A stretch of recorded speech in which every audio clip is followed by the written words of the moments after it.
मैं बस अपनी भाभी की पीठ पर बर्थमार्क देखना चाहता था, लेकिन अचानक वह सीरियस हो गई। उन्होंने मुझसे कहा, बड़े हो जाओ, कोई गर्लफ्रेंड बना लो, फिर देखते हैं। मैं घबराकर वहां से चला गया, क्योंकि मैंने सुना था कि बर्थमार्क एक श्राप है, जो भी इसे देखता है वह मर जाता है। गांव का जैकिन बेकार के अंधविश्वासों पर विश्वास नहीं करता था। उसने जिद की कि वह खुद भाभी के पास जाकर सच पता करेगा। मैं जल्दी से उसे रोकने गया, लेकिन उसने मेरी एक नहीं सुनी। वह भाभी के पीछे घर में चला गया। 10 मिनट बाद जैक चीखता हुआ मुंह से झाग निकालते हुए बाहर आया। फिर वह जमीन पर गिर गया और बेहोश हो गया। गांव वाले आए और उसकी बॉडी ले गए। सबको उस पर तरस आया, लेकिन मेरी भाभी ने ऐसे बर्ताव किया जैसे कुछ हुआ ही न हो। वह नॉर्मल रही।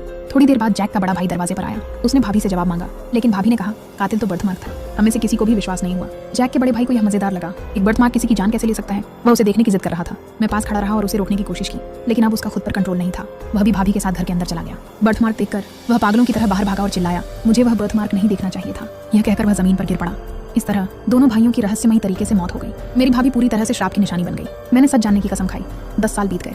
मैं बड़ा हुआ और वादे के मुताबिक अपनी गर्लफ्रेंड को घर ले आया, लेकिन भाभी ने बर्थमार्क का जिक्र नहीं किया। इसके बजाय बात टालने के लिए उसने मेरी गर्लफ्रेंड के हाथ में कुछ पैसे थमा दिए। फिर भी मैंने जिद की कि मैं बर्थमार्क देखूंगा। भाभी मान गई, लेकिन अंधेरा होने के बाद ही। ये कहकर वह नहाने चली गई। मुझे डर था कि वह मुझसे झूठ बोलेगा, इसलिए मैंने अपनी गर्लफ्रेंड से कहा कि वह पहले आकर मुझसे मिल ले। उसे लगा कि सब नॉर्मल हो जाएगा, लेकिन जब वह बाहर आई तो उसका रिएक्शन जैक और दूसरों जैसा ही था। मैंने कितना भी पूछा, उसने कुछ भी कहने से मना कर दिया।